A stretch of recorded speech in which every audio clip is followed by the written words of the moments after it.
অবৈধ অভিবাসী ধরতে যুক্তরাষ্ট্র জুড়ে চলছে অভিযান। আটক আতঙ্কে বাংলাদেশিরাও। ধরা পড়লেই জেল, ফেরত যেতে হবে নিজ দেশে।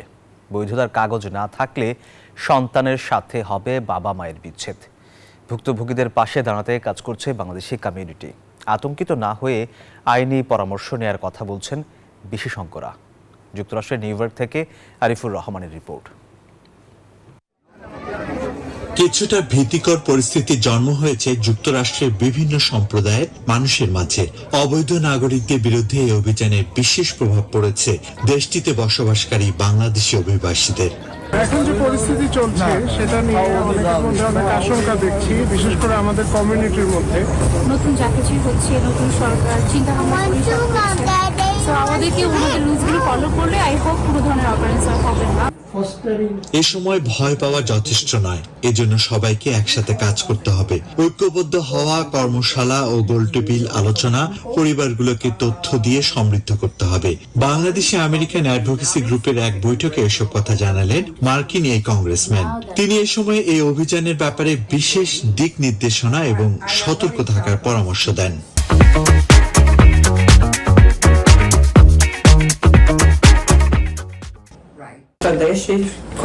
অভিযানে আসা কেউ দরজা নক করলে আপনারা দরজা খুলবেন না, যদি না কোনো বিচারকের স্বাক্ষরিত ওয়ারেন্ট থাকে। অভিযানে আসে কেউ আপনার দরজা ভাঙতে পারবে না যদি আপনি অপরাধী না হন। যদি আপনি অবৈধ অভিবাসী হন, তাহলে এমন একজন আমেরিকান নাগরিককে খুঁজে নিন যিনি আপনার সন্তানকে স্কুলে নিয়ে যেতে পারবেন। এখনই সচেতনতা তৈরি এবং একসাথে কাজ করবার সময়। ভয় না পেয়ে অধিকার রক্ষা এবং নিরাপদ থাকার জন্য প্রস্তুতি নিন। নিউ ইয়র্কে Bangladeshi American advocacy group Bangladeshi অভিবাসীদের যে কোনো ধরনের সহযোগিতা প্রদানের জন্য প্রস্তুত রয়েছে।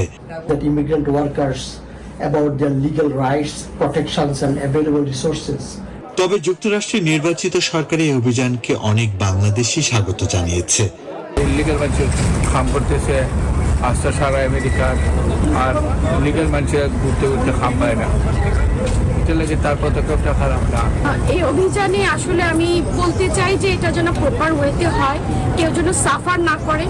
একসাথে যুক্তরাষ্ট্রের সব অঙ্গরাজ্যের এ পর্যন্ত এই অভিযানে কয়েকশো মানুষের আটকের খবর পাওয়া গেছে, যাদের অধিকাংশকেই বিশেষ বিমানের নিজ নিজ দেশে ফেরত পাঠানো হয়েছে। Arifur Rahman, news 24, new York.